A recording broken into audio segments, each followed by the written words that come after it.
welcome back to the Fox Strength and Performance YouTube channel. I am Taylor Fox, and today we are talking about mouthpieces. So several years ago, I heard about this company, New Age Performance, and I was pretty intrigued. I was pretty sure that I grinded my teeth at night while I slept, and I do. And I had actually chipped teeth a couple of times. And who doesn't love dental bills, right? I looked into this company, and what really sold me at the time was that Brian Shaw had joined up with them. And then I saw Furious Pete did a promo video. He did more reps with 225 on the bench press with the mouthpiece in versus with not. So I decided to order a bunch of them, and they would usually do bundles.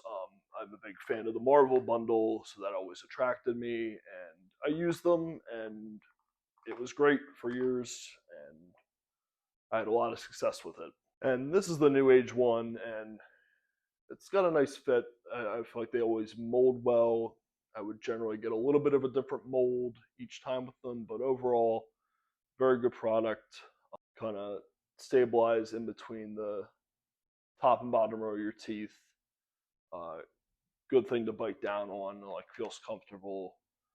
And I always liked, squatting, deadlifting, yoke runs, things with heavy pressure. I mean, I wore for everything, which like some people would make fun of me, like, why are you doing sandbag throw with a mouthpiece in? But I just felt like it affected performance, and I was all in on using it. And then a more recent player in this portion of the industry is Airwaav. I would see ads for them with pro strongman competitors like Bobby Thompson, and then eventually Mitchell Hooper. So I was definitely like interested, and I would go compete, and then I would hear about it from guys at competitions. And the big emphasis was like how much thinner it was and easier to keep in your mouth. And a big pitch from Airwaav is that it helps with breathing. So I was like, I have to give it a try. And I got a couple of the Mitchell Hooper, I guess, design mouthpieces, or like the ones that are credited to him. So it's much thinner, and it, really sits well on the bottom row of your teeth. And it also has this little bar.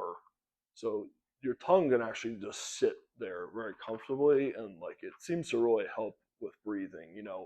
Like bigger guys, we kind of get like that sleep apnea type of thing, where you're just like, oh, can't breathe, but you're awake and trying to breathe, which is great if you're doing a yoke run or Conan's wheel or loading stones. So I feel like this has been good. I move at a fast pace. I'm trying to train hard and train fast, so I will keep this in. I'm not trying to take it out and put it back in, kind of thing, like for an hour or two. And like I've really felt comfortable keeping it in, and it sits well on the bottom of the row of the teeth. And like even when I do take it out, I'm like, wow, that feels nice. Like I don't feel like as much of a negative impact from it. Like the New Age one I love, but I get like this kind of gag reflex, and I have to take it out. Like I can't just keep it in all the time. But then I'm kind of unsure sometimes. Should I continue to bite on it? Should I let my tongue rest and kind of like work on breathing through certain movements? So this one you wrap in a paper towel, wet paper towel on a plate, and you put it in the microwave. And I looked for reasonings why that is, and apparently the walls of the mouthpiece will collapse if there's put in boiling water. So here's where I'm still a little unsure. This one, you stick in boiling water. It definitely has some substance to it. It has a nice surface area to bite down on. And we'll get a little bit more into that later. But overall, like it takes up a lot of real estate in your mouth, but it's got a good presence. This one is very thin, and it came out really well. And like I would say, like just looking at the shape of it, like these are going to be a little bit more consistent to mold from one to the next than it will be with the New Age.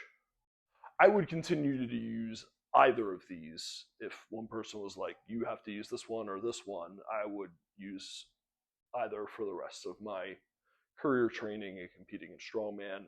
But I'm really just looking for the most optimal thing to maximize my performance.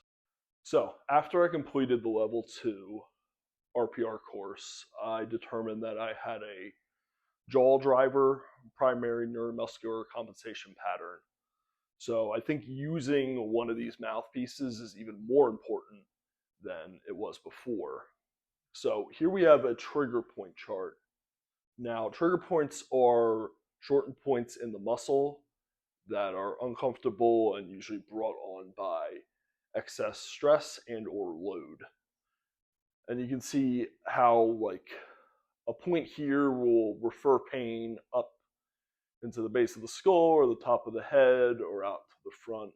But we also know from reflexive performance reset that you can get a point here will also affect the hip down here. And like a big one for the glute reset is just right behind the jaw, right below the ear, and rubbing that out. Now, we can affect this through a neuromuscular reset, correcting those faulty patterns. But if you don't have a person certified in RPR near you, you can't really access this kind of stuff. So I can say at least with a jaw driver compensation pattern that the mouthpiece will help to optimize it a little bit with the absence of a reset. So that's it for athletic performance mouthpieces. Leave a comment below. Let me know your thoughts.